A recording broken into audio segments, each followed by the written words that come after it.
Okay तो welcome to series masala guys. तो चलो बात करते हैं एक और के ड्रामा की जिसका नाम द K2 है। एपिसोड के स्टार्टिंग में हम एक छोटी सी लड़की को देखते हैं जिसका नाम अना होता है। ये अपने बेड से उठकर गॉड से कुछ प्रे करती है। तभी इसके दरवाजे पर किसी की दस्तक होती है। इसको लगता है कि शायद इसके डैड वापस आ गए, इसीलिए ये अपने मॉम के पास जाती है। लेकिन जैसे ही ये अपने मॉम के पास जाती है इसके होश उड़ जाते हैं। इसकी मॉम जमीन पर गिरी पड़ी थी और उनके हाथ में बहुत सारे नींद की दवाइयाँ होती है। अपनी मॉम की हालत को देखकर यहाँ पर ऐना काफी रोने लगती है और साथ ही साथ हम यह भी देखते हैं कि इसके पीछे कोई खड़ा है। और इसी सस्पेंस के साथ ये सीन यहीं पर कट हो जाता है। अगले दिन हम अना को फिर देखते हैं जहाँ पर एक लेडी इसको एक ऑर्फनेज में लेकर आई थी और यहाँ पर ऐना को एक नन के हवाले कर दिया जाता है। अना को यहाँ पर भेज तो दिया गया था मगर ये यहाँ पर नहीं रहना चाहती थी। ऐसा लग रहा होता है कि इससे ये सब जबरन करवाया जा रहा होता है क्योंकि ये चीज इसके चेहरे से हमें साफ झलक रही थी।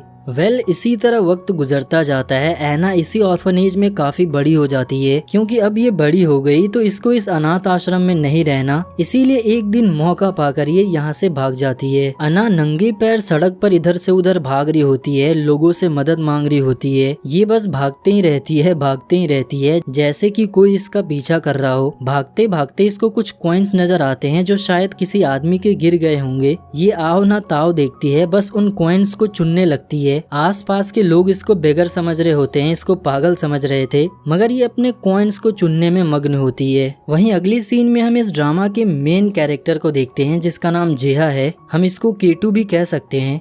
तो K2 यहाँ पर पूरी तरह से जख्मी होता है, घायल होता है। इसके शरीर पर बहुत सारे कट्स लगे हुए होते हैं। लगता है इसको किसी ने बहुत ही बुरे तरीके से मारा है।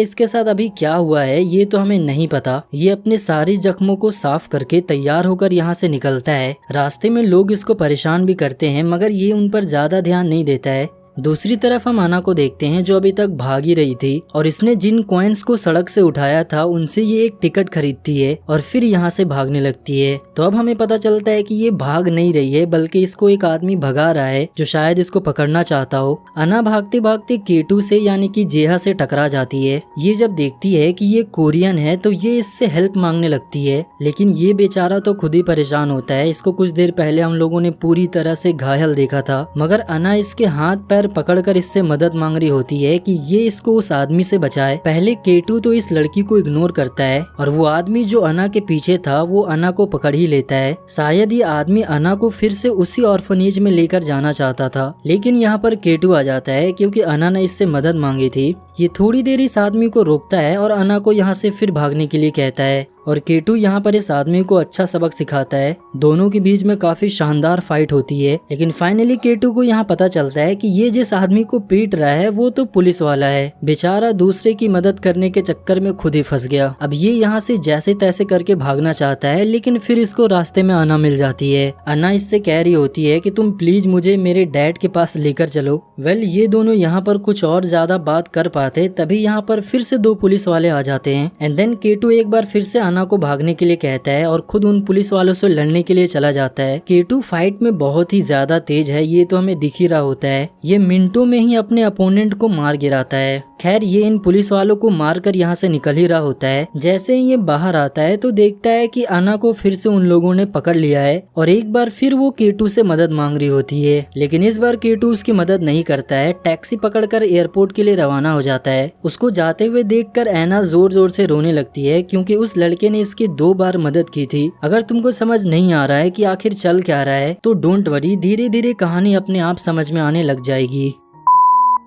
तो अब यहाँ से कहानी 6 महीने आगे बढ़ती है जहाँ हम K2 को पेंटिंग करते हुए देखते हैं। मतलब कि ये छोटे मोटे काम करके अपना गुजारा करता है। इसको और ज्यादा काम करने के लिए एक कॉल आता है जहाँ पर इसको एक बैनर सही करने थे। ये ऊपर पहुँचता है एंड देन एक रस्सी को अपने कमर में बांध कर इसके सहारे नीचे जाता है। ये जिस आदमी का बैनर फिक्स कर रहा था वो एक पॉलिटिशियन की होती है और हम उस पॉलिटिशियन को भी देखते हैं जो इसी बिल्डिंग में अपनी गर्लफ्रेंड के साथ मजे कर रहा था और साथ ही साथ ये टीवी पर एक इंटरव्यू भी देख रहा होता है जिसमें जो लेडी होती है, मतलब कि इंटरव्यूअर जिससे सवाल कर रही होती है, वो लेडी और कोई नहीं बल्कि इसकी वाइफ थी, यानी कि इसकी बीवी। और यहाँ हमें पता चलता है कि पॉलिटिशियन और इसकी बीवी का आपस में बिल्कुल भी नहीं बनता, मतलब कि दोनों के बीच में 36 का आंकड़ा है। वहीं इसी बिल्डिंग के नीचे हम कुछ ब्लू मास्क वाले लोगों को भी देखते हैं जो शायद इसी पॉलिटिशियन को मारने के लिए यहाँ पर आए हुए थे। पॉलिटिशियन के जितने भी गार्ड्स होते हैं ये उन ब्लू मास्क वाले लोगों को रोकने की कोशिश कर रहे थे। दोनों ग्रुप्स के बीच में काफी ज्यादा फाइट होने लगती है, चारों तरफ पूरी अफरा तफरी मच जाती है। इधर केटू बैनर को फिक्स करते करते उस रूम तक पहुंच जाता है जहां पर वो पॉलिटिशियन अपनी गर्लफ्रेंड के साथ मजे कर रहा था, तो इसीलिए ये एम्बैरेस होकर यहाँ से हट जाता है। लेकिन उसके हटने के बाद हम तुरंत ही देखते हैं कि ये पॉलिटिशियन बेहोश होकर जमीन पर गिर पड़ता है, मतलब कि इसकी गर्लफ्रेंड ने इसके ड्रिंक्स में जरूर कुछ मिलाए थे। और मुझे ये लगता है कि हो सकता है ये लड़की उन्हीं ब्लू मास्क वाले लोगों के साथ काम कर रही है। ये बंदा अंदर झांक कर देख रहा होता है कि आखिर चल क्या रहा है, लोग आपस में क्यों लड़ रहे हैं। अचानक इसकी नजर एक लेडी पर जाती है जिसको वो ब्लू मास्क वाले मारना चाह रहे थे।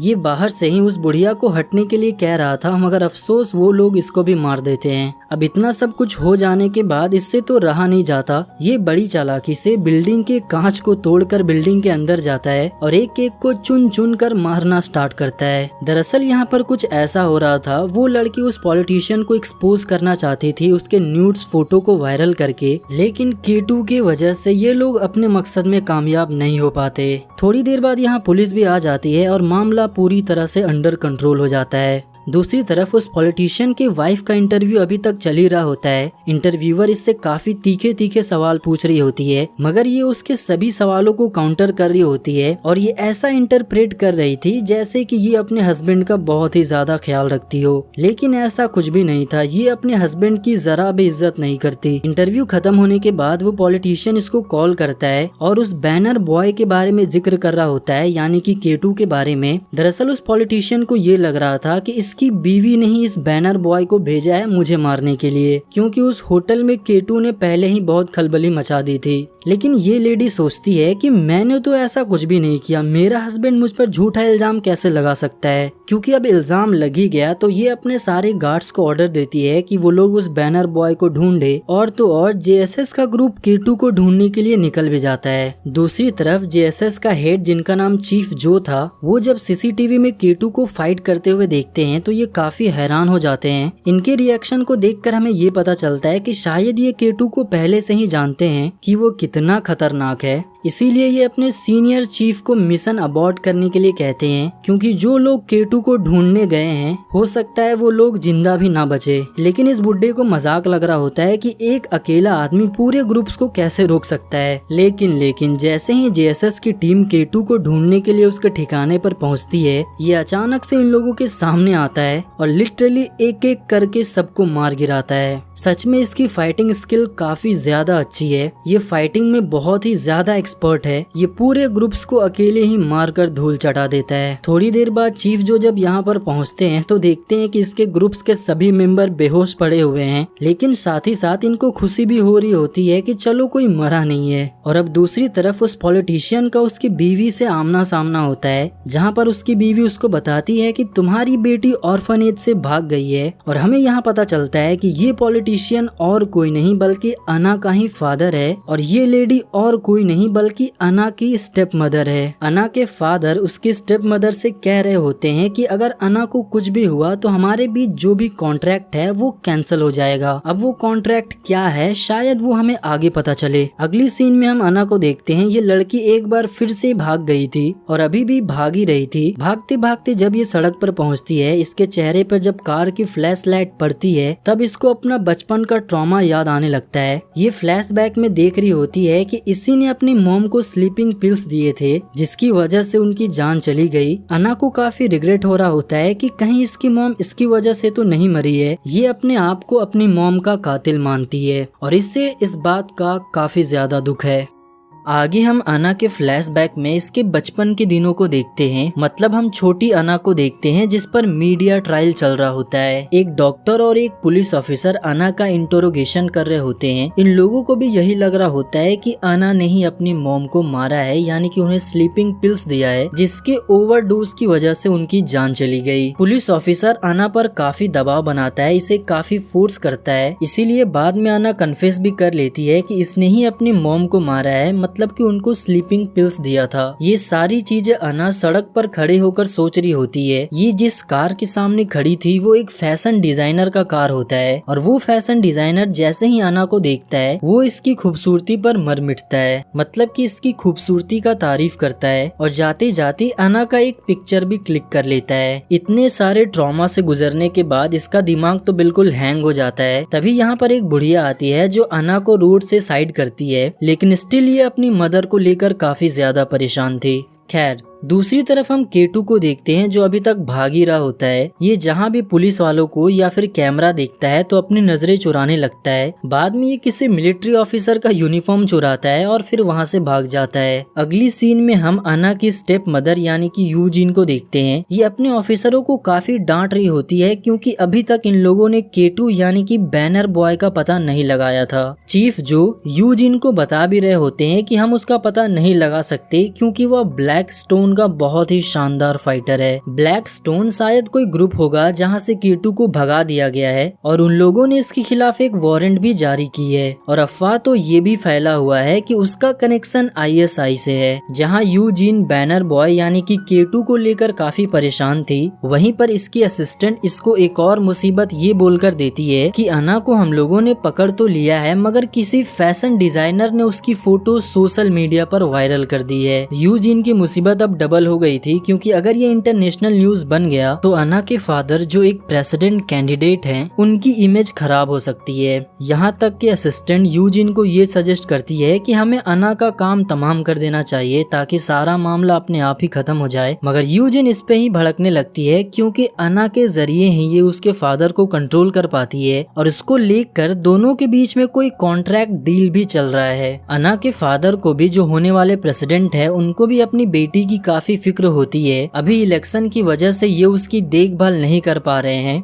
मगर इनको क्या पता कि इनकी बेटी अभी कहाँ कहाँ भाग रही है। वहीं दूसरी तरफ हम केटू को देखते हैं जो बेचारा सड़क पर अभी इधर उधर भटक ही रहा होता है। इसको कोई भी लिफ्ट नहीं देता। फाइनली इसकी नजर एक ओल्ड कपल पर जाती है जिनकी कार खराब हो गई थी। केटू उनकी गाड़ी ठीक करता है तो बदले में वो लोग इसको लिफ्ट भी दे देते हैं। ये इनके साथ इतना घुल मिल जाता है कि ये ओल्ड कपल्स इसको अपने घर पर लेकर जाते हैं, इसको अच्छा अच्छा खाना खिलाते हैं, इसको अपने बेटे जैसा ट्रीट करते हैं। रात में केटू जब सो रहा होता है तो इसको भी फ्लैशबैक आते हैं जहाँ पर ये अपने आपको मिडिल ईस्ट में अपनी टीम के साथ देखता है। ये लोग किसी आदमी को रेस्क्यू करके ले जा रहे होते हैं, तभी अचानक इन पर हमला हो जाता है। इसी केओस में केटू को गोली लग जाती है और अचानक से इसका नींद खुल जाता है। जागने के बाद ये देखता है कि वो बूढ़ा शराब पी रहा है और जो बूढ़ी औरत है वो काफी रो रही होती है क्योंकि उनका भी एक बेटा था जो बिल्कुल केटू जैसा ही था, लेकिन अब वो इस दुनिया में नहीं है। वहीं दूसरी तरफ जेएसएस यानी कि यूजिन की टीम केटू को ढूंढने की पूरी कोशिश कर रहे होते हैं। इन लोगों को उसका सुराग भी मिल जाता है। ये लोग अना को भी ढूंढ लेते हैं और उसको बेहोशी का इंजेक्शन देकर उसे घर लेकर आया जा रहा होता है। इधर यूजिन का एक आदमी केटू को ढूंढते ढूंढते इसके ठिकाने तक पहुंच जाता है, लेकिन वो अभी यहाँ नहीं था, वो मार्केट से कुछ लेने के लिए गया होता है। तो ये आदमी इन बूढ़े कपल्स को काफी टॉर्चर करता है, इनको जलाकर मारने ही वाला होता है। लेकिन तभी यहाँ पर केटू आ जाता है और इन दोनों में फाइट शुरू हो जाती है। दोनों की फाइट बहुत ही ज्यादा लंबी चलती है, लेकिन एंड में जेहा उस आदमी को मारकर उसको बेहोश कर देता है और उसके होश में आने के बाद केटू उल्टा उसी को टॉर्चर कर रहा होता है और इसको यहाँ पता चलता है कि इसको किसी और ने नहीं बल्कि यूजिन ने भेजा है। तो अब ये अना के घर के बाहर आता है जहाँ पर ये देखता है कि कुछ लोग एक लड़की को अंदर लेकर जा रहे हैं जो कि बेहोशी की हालत में है। तो अब इसको जानना था कि आखिर उस लड़की के साथ क्या चल रहा है, इसीलिए ये डिलीवरी बॉय बनकर अंदर जाने की कोशिश करता है। इसका ये प्लान कामयाब नहीं हो पाता तो फाइनली इसे हाथापाई पर आनी ही पड़ती है। इधर अना जब अपने स्टेप मॉम के पास पहुंचती है तो उन्हें देखकर ये काफी गुस्सा कर रही थी। इट मीन्स कि ये अपने स्टेप मदर को पसंद नहीं करती और ना ही इसके फादर यूजिन को पसंद करते हैं। लेकिन इस लेडी को कोई फर्क नहीं पड़ता। इसे बस इस बात की खुशी होती है कि अब अना इसके पास है जिसके जरिए ये इसके फादर को कंट्रोल कर सकती है। लेकिन इसके होश तब उड़ते हैं जब ये देखती है कि केटू बिना डरे इसके घर के अंदर चला आ रहा है। यूजिन तो बिल्कुल हैरान होती है कि इतने बॉडीगार्ड्स होने के बाद भी ये अंदर कैसे आ गया, लेकिन ये तो बस इसको वार्न करने आया होता है कि तुम मेरा पीछा छोड़ दो वरना मुझे ज्यादा टाइम नहीं लगेगा तुम्हारा काम तमाम करने के लिए। यूजिन केटू की खूबसूरती को देखकर ये तो इस पर फ्लैट ही हो जाती है। इसको पता चल गया था कि शायद यही बैनर बॉय है, लेकिन तभी अचानक यहाँ पर यूजिन के बहुत सारे बॉडीगार्ड्स आते हैं और केटू को गन पॉइंट पर ले लेते हैं। जिसके बाद यूजिन केटू के सामने एक बहुत ही तगड़ा डायलॉग मारती है कि काश अगर हम सही हालातों में मिले होते तो शायद आज हम दोस्त होते। इसके हाथ पैर को बांधकर इसको कार के पीछे डाल दिया जाता है, लेकिन ये लोग इसको ज्यादा देर तक नहीं रोक पाते। यहाँ पर भी ये इनको एक एक करके पीटना शुरू करता है और यहाँ भी हमें एक तगड़ा एक्शन सीन दिखाया जाता है। सारे बॉडीगार्ड्स को पीटने पाटने के बाद ये एक गन लेकर फिर यूजिन के पास पहुँचता है और अब उल्टा उसी को गन पॉइंट पर ले लेता है। यूजिन के पैरों के तले से जमीन खिसक जाती है। दूसरी बार केटू इसके गार्ड्स को पीट पाट कर फिर इसके पास आया था और तो और इसी के घर में इसी के ऊपर गन पॉइंट कर रहा है। इसने इसको बहुत ही हल्के में ले लिया था। ये सब तो यहाँ पर चल ही रहा होता है, तभी पीछे से अना आती है और जब ये देखती है कि केटू यूजिन के ऊपर गन पॉइंट किए हुए है तो ये चिल्ला चिल्ला कर कह रही होती है कि तुम उसे मार दो। ये जोर जोर से सूट सूट चिल्ला रही होती है। अना को देखकर केटू को याद आ रहा होता है कि अरे ये तो वही लड़की है जिसकी जान मैंने यूरोप में बचाई थी, जो उस दिन इससे बार बार मदद मांग रही होती है। अब तो ये भी कंफ्यूज हो गया था कि आखिर इन लोगों का मामला क्या है और अना अपने स्टेप मॉम को ही क्यों मारना चाहती है।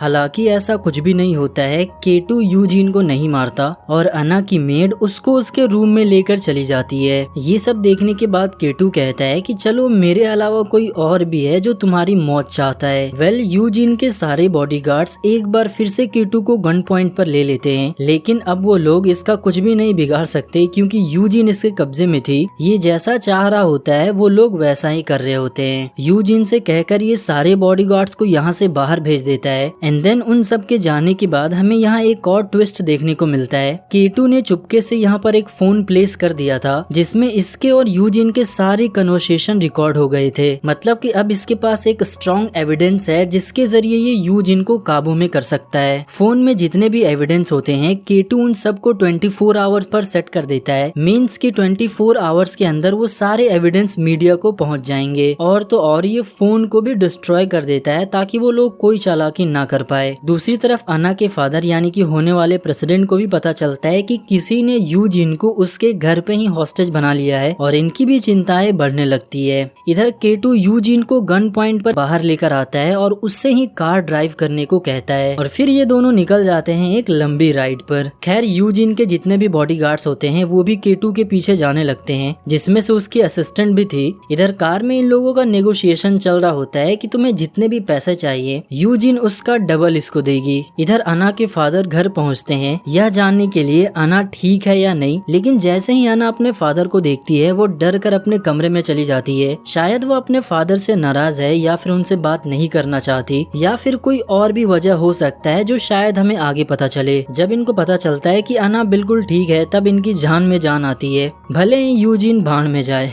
वहीं इधर केटू और यूजिन अभी भी जा रहे होते हैं और अब इनका पीछा दो अनजान बाइक वाले करने लगते हैं। ये आदमी यूजिन के तो जान पहचान के नहीं होते हैं, तो अब सवाल ये होता है कि आखिर ये कौन है। ये लोग इनके कार के सिस्टम को हैक करके कार को अपने कंट्रोल में ले लेते हैं और धीरे धीरे उसकी स्पीड को बढ़ाने लगते हैं। यूजिन कार को कंट्रोल करने की काफी कोशिश कर रही होती है मगर इससे कंट्रोल नहीं होता, धीरे धीरे स्पीड बढ़ता ही रहता है। केटू बाइक वालों के ऊपर शूट करके उन लोगों को मारना चाहता है मगर ये ऐसा नहीं कर पाता क्योंकि वो लोग कार के विंडो को भी लॉक कर देते हैं और कार पूरी तरह से बुलेट प्रूफ होती है। इधर ये लोग भी काफी परेशान थे कि इनकी मैडम के साथ क्या हो रहा है, आखिर वहाँ चल क्या रहा है और वो बाइक वाले लोग क्या करने की कोशिश कर रहे हैं। खैर इधर जब कार कंट्रोल नहीं होती तो केटू को ड्राइविंग सीट पर आना पड़ता है और जब ये कार को कंट्रोल करने की कोशिश करता है ये इतनी तेज होती है कि ये बस इधर उधर टक्कर खा रही थी। केटू यहाँ जल्दी से नोटिस करता है कि जब कार बाइक वालों से दूर जाती है तो उनका सिस्टम थोड़ा वीक हो जाता है, मतलब कि सिग्नल लॉस्ट हो जाता है, जिसके बाद वो कार को कंट्रोल नहीं कर पाते। तो ये इसी पैतरे को आजमा कर किसी तरह से कार का विंडो खोलता है और कार को 360 घुमाकर उल्टा बाइक वालों पर ही शूट करता है, जिसके बाद उन लोगों की कहानी खत्म। लेकिन इसी केओस में इन लोगों के भी कार का एक्सीडेंट हो जाता है। कार में बैठे लोगों की, इवन कार की भी कंडीशन काफी ज्यादा खराब हो जाती है। खैर केटू किसी तरह अपने आप को निकालता है और फिर बाद में ये यूजिन को भी कार से बाहर निकालता है। जैसे ही ये यूजिन को उठाकर लेकर आ रहा होता है, तभी कार अचानक से ब्लास्ट कर जाती है और कार का एक टुकड़ा यानी कि स्क्रैप केटू को आकर लगता है, जिसके बाद ये यहीं पर गिर जाता है। बाद में यूजिन के बॉडीगार्ड्स यूजिन को किसी तरह संभालते हैं। ये केटू को भी इस हालत में नहीं छोड़ सकते क्योंकि इसने यूजिन की जान बचाई और अगर ये मर गया तो 24 घंटे के अंदर सारा एविडेंस वो मीडिया को ट्रांसफर हो जाएगी।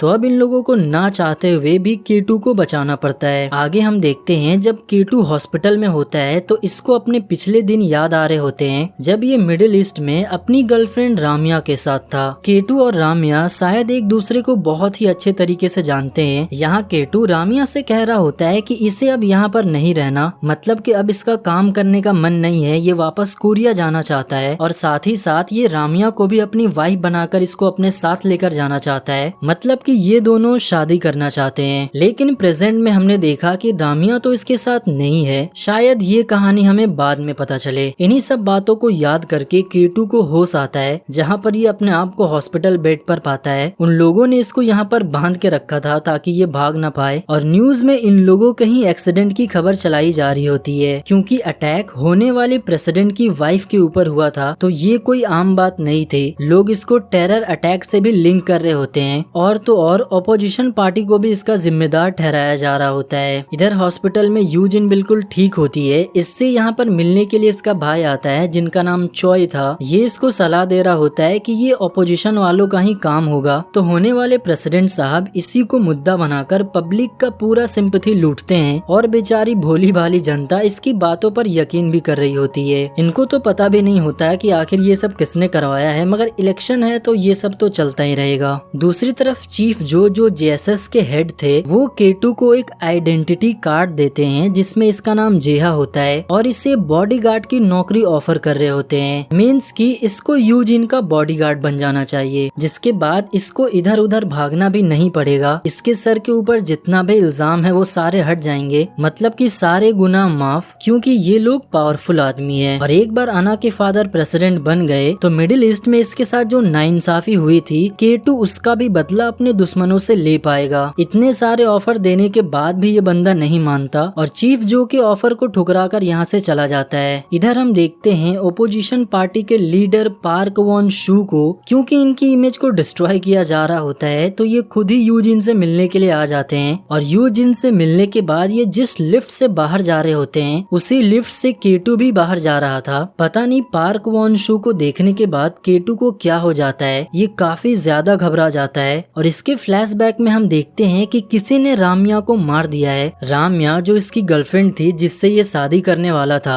यहाँ लिफ्ट में इसको आ जाता है गुस्सा, जिसके बाद ये सभी को पीटने लगता है। पार्क वॉन शू के जितने भी बॉडीगार्ड्स थे ये एक एक करके सभी को मार गिराता है एंड देन अब ये पार्क को मारने वाला था। लेकिन दोस्तों हमें यहाँ पता चलता है कि केटू तो ये सारी चीजें अपने मन में सोच रहा था, वो ऐसा नहीं करता है, मतलब किसी को नहीं मारता है, बल्कि ये ऐसा करने की सोच रहा होता है। लेकिन सडनली इसकी तबीयत और भी ज्यादा खराब होने लगती है क्योंकि अभी हाल ही में इसका एक्सीडेंट हुआ है। ये पार्क वॉन शू को क्यों मारना चाहता था ये बात हमें एक फ्लैशबैक से पता चलती है। हम फिर मिडिल ईस्ट के सीन को देखते हैं जहाँ पर पार्क वॉन शू रामिया से कुछ बातें कर रहा होता है, शायद कोई डील होगी। लेकिन जैसे ही ये पॉलिटिशियन अपना काम खत्म करके वहाँ से निकलता है उसके आदमी लोग रामिया को मार देते हैं केटू की आंखों के सामने ही। ये बेचारा बस देखता ही रह जाता है, कुछ कर भी नहीं पाता है। बस इसको इतना ही पता था कि उसकी जान पार्क वॉन शू के वजह से ही गई है, तो इसीलिए ये अपनी गर्लफ्रेंड का बदला लेने के लिए उस बुढ़े को मारना चाहता था। लेकिन उस बुढ़े ने ऐसा क्यों किया ये बात भी हम आगे जानेंगे। खैर कुछ दिनों के बाद जब ये पूरी तरह से फिट हो जाता है तो यूजिन इससे मिलने के लिए आती है। यूजिन को पता था कि केटू असेंबलीमैन पार्क को मारना चाहता है, लेकिन सबसे पहले ये इससे पूछती है कि क्या तुमने वो सारे एविडेंस मीडिया को ट्रांसफर कर दिए, जिस पर ये कहता है कि अगर मैंने ऐसा किया होता होता तो आज तुम यहाँ पर नहीं होती। केटू बस डरा रहा होता है, इसने वैसा तो कुछ किया ही नहीं था। हमेशा की तरह यहाँ भी यूजिन एक बहुत ही तगड़ा डायलॉग मारती है कि अगर तुम अपने एनिमी को शूट करते हो तो क्या उसे बुलेट मारती है या फिर तुम उसे मारते हो या फिर वो इंसान जिस पे ट्रिगर का कंट्रोल होता है। दरअसल ये उस बुढ़े पार्क वॉन शू की तरफ इशारा कर रही होती है कि सही समय आने दो, मैं ट्रिगर दबाऊंगी, मतलब कि मैं तुम्हारी मदद करूंगी पार्क वॉन शू को मारने में, और इसके लिए तुम्हें सबसे पहले बॉडीगार्ड के ऑफर को एक्सेप्ट करना होगा। दूसरी तरफ हम अना को देखते हैं। इसको तो हम लोग भूल ही गए। ये अपने घर में सैड बैठी हुई रहती है, ना किसी से बात करती है ना ही कोई इससे बात करता है। ये बस अपने रूम में बैठकर अपनी मेड लोगों की बातें सुन रही होती है कि कैसे वो लोग इसकी फैमिली की बुराई कर रहे हैं। अब पता नहीं इसके साथ क्या मसला है। अगले दिन केटू यूजिन की बात को मानकर जेएसएस ज्वाइन कर लेता है और अपनी ट्रेनिंग स्टार्ट करता है। ट्रेनिंग के दौरान एक बुड्ढा होता है जो नए ट्रेनीज को ट्रेन कर रहा होता है, उन्हें मार्शल आर्ट सिखाता है, सेल्फ डिफेंस सिखाता है, और यही सारी चीज वो केटू को भी सिखाना चाहता था, लेकिन केटू तो उल्टा इसी की क्लास लगा देता है। चीफ जो केटू को सीधा टॉप बॉडीगार्ड के लिस्ट में रखते हैं, जिसकी वजह से अदर बॉडीगार्ड्स भी काफी हैरान थे कि इसको इतनी जल्दी प्रमोशन कैसे मिल गई। लेकिन चीफ जो को केटू की काबिलियत पर कोई शक नहीं था। सीरीज के स्टार्टिंग में हम लोगों ने देखा था केटू ने जेएसएस के काफी मेंबर्स की धुलाई की थी। जब ये लोग इसको पकड़ने के लिए गए थे तो ये लोग मौका देखकर केटू से अपना बदला लेना चाहते थे, इसीलिए जब ये नहा रहा होता है तो सभी लोग इसको मारने के लिए आते हैं। लेकिन लिटरली ये बंदा इतना स्ट्रांग होता है कि अकेले सब पर भारी पड़ने लगता है, अकेले ही सबको तोड़ फोड़ के रख देता है। एंड अगेन एक कमाल का फाइट सीक्वेंस हमें यहाँ पर दिखाया गया है। आगे जो सबसे हेड बॉडीगार्ड होता है वो केटू का इंट्रोडक्शन सारे अदर बॉडीगार्ड से करवाता है और सबको बताता है कि ये सबसे हाई लेवल वाले रैंक पर है, क्योंकि जहां इतने सारे बॉडीगार्ड्स मिलकर यूजिन को नहीं बचा पाए वहीं ये अकेले काफी था। इसको सबसे मुश्किल काम दिया जाता है और वो मुश्किल काम ये था कि इसको अना को प्रोटेक्ट करना है, उस पर नजर बनाए रखना है कि कहीं वो फिर भाग न जाए। अना की जो मेड होती है जो उसकी देखभाल करती थी, जब इसको पता चलता है कि केटू यहाँ पर आ रहा है तो ये काफी खुश होती है, क्योंकि इसने पहले ही उसके बारे में जानकारी हासिल कर ली है, क्योंकि इसको पहले से ही केटू के बारे में पता होता है और शायद ये उसको इम्प्रेस करना चाहती है। चीफ जो भी केटू को समझा रहे होते हैं कि तुम्हें अना का अच्छे से ख्याल रखना है, क्योंकि किसी को नहीं पता कि अना असेंबलीमैन जंग से जून की बेटी है और यूजिन उसकी स्टेप मॉम है। जब तक इलेक्शन खत्म ना हो जाए तब तक उसे अंडरग्राउंड ही रहना होगा, और ध्यान रहे वो इस बार ना भाग पाए, क्योंकि भागने में वो काफी ज्यादा एक्सपर्ट है।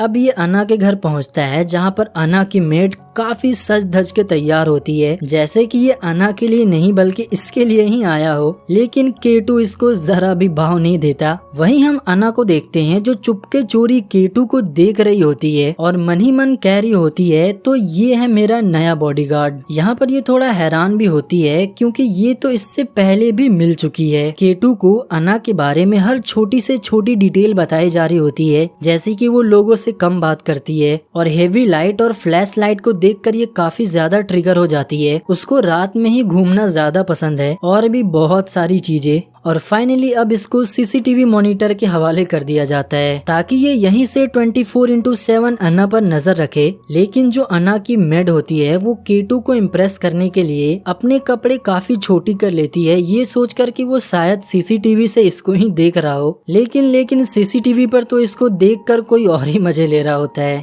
दूसरी तरफ फॉरेंसिक टीम यूजिन पर हुए हमले की एग्जामिन कर रहे होते हैं, जहाँ पर उनको कुछ एविडेंस मिलता है। यूजिन ये एविडेंस पार्क वॉन शू को दिखाती है, जिसके बाद इसके पसीने छूटने लगते हैं। शायद हो सकता है वो बाइक वाला अटैक इसी ने करवाया हो, क्योंकि ये आदमी दूध का धूला नहीं है, इसके बारे में हम अच्छी तरह से जान चुके हैं। अब आते हैं केटू की तरफ, जहाँ पर ये अपनी ड्यूटी पूरे शिद्दत से निभा रहा होता है। मतलब कि ये सीसीटीवी से अना पर नजर बनाए हुए था। ये नोटिस करता है कि अना अपने रूम से बाहर आती है। पहले तो वो शावर लेती है एंड देन उसका मन नूडल्स खाने का होता है। केटू देख रहा होता है कि शायद उसको नूडल्स काफी ज्यादा पसंद हो, क्योंकि लिटरली वो नूडल्स के पैकेट को पाने के बाद बच्चों की तरह खुश हो रही होती है, उछल रही होती है। उसे नाचता हुआ देख कर केटू का दिल भी गार्डन गार्डन हो जाता है। खैर अना अब अब रामेन बनाने की तैयारी में लग जाती है, लेकिन अनफॉर्चुनेटली उसका गैस ही उससे ऑन नहीं हो रहा था। K2 दूसरे कैमरे से नोटिस करता है कि गैस कैसे ऑन होगा जबकि उसका नॉब भी बंद है। ये बंदा यहीं से बड़बड़ा रहा होता है कि तुम्हें सबसे पहले उसे ऑन करना चाहिए, जैसी कि वो इसकी सुन रही हो। जब काफी मशक्कत के बाद भी गैस ऑन नहीं होता तो अन्ना नूडल्स को उठाकर यहाँ से चल देती है। ये देखकर K2 काफी ज्यादा फ्रस्ट्रेट हो जाता है कि उसे गैस भी ऑन करना नहीं आता, इसीलिए वो रूम से बाहर आकर स्मोकिंग करने लग जाता है। While lighting the cigarette K2 notice that कि छत के ऊपर जरूर कोई है। इसे वहाँ एक अनजान आदमी की परछाई दिख रही होती है, शायद वहाँ कोई स्ट्रेंजर होगा जिसका शैडो ये नोटिस कर लेता है। और इसी तगड़े सस्पेंस के साथ पार्ट 1 यहीं पर एंड होता है। तो दोस्तों आखिर छत पर कौन था? क्या कोई अन्ना को नुकसान पहुंचाने आया है? और दूसरा सवाल ये कि क्या K2 पार्क वॉन शू से रामिया का बदला ले पाएगा? और यूजिन पर बाइक वालों ने हमला क्यों किया था, ये पता चलेगा हमें इसके अगले पार्ट में। तो स्टे ट्यून, मिलते हैं बहुत जल्द इसके पार्ट 2 में।